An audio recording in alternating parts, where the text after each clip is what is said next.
So how did you finally decide, Wash, that you were going to march and how did you decide you were going to confront the Birmingham police on your own? I remember the church that was on 6th Avenue at about 12th Street Mall. The power company owns that property. Was that what was it?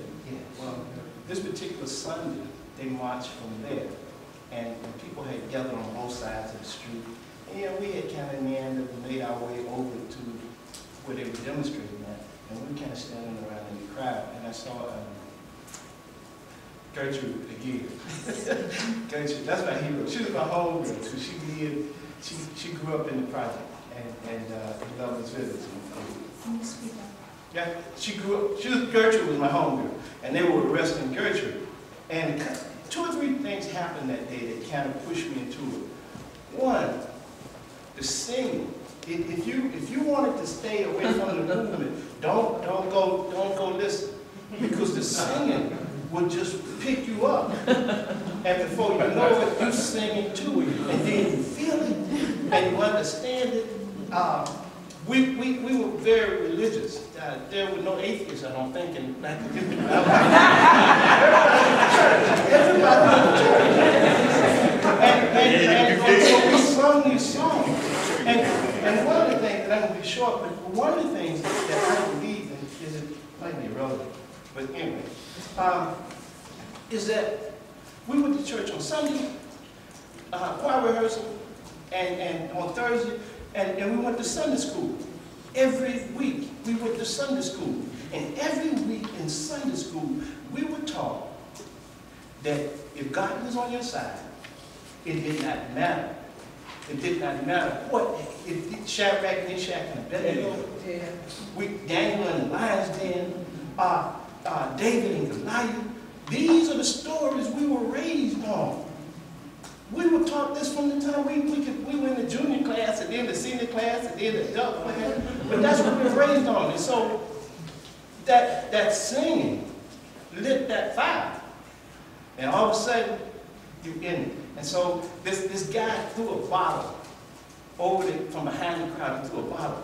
And the police were running into the crowd to try and catch him. And of course, the crowd just went like Moses at the Red Sea, just split, right? And for some unknown reason that I do not know to this day, as the policeman ran, I can see it was clear as day, I just kind of act like I wasn't looking and just kind of tripped and fell. And he fell over me.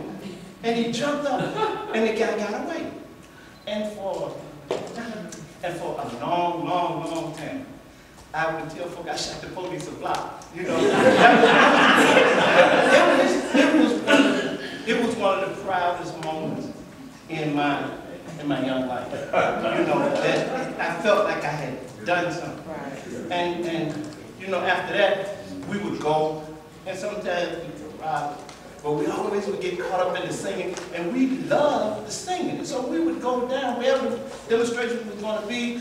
Then we started going to the church because they started being at the church all the time, and we'd be outside. We'd go all over the church and climb up in the belfry or whatever it was, being out of the mess yourself, and singing. We loved the singing. And so finally after, you know, everybody was in jail.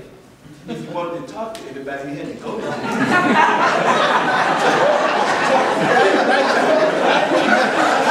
Everybody was in jail. And so finally, you know, that's how we made the decision. Okay. Because we're going to go to, especially when I began to equate, last thing, when I began to equate going in Newberry, getting up on that counter, and getting me one of them banana splits. Nobody in the black community that I knew about sold banana splits like that.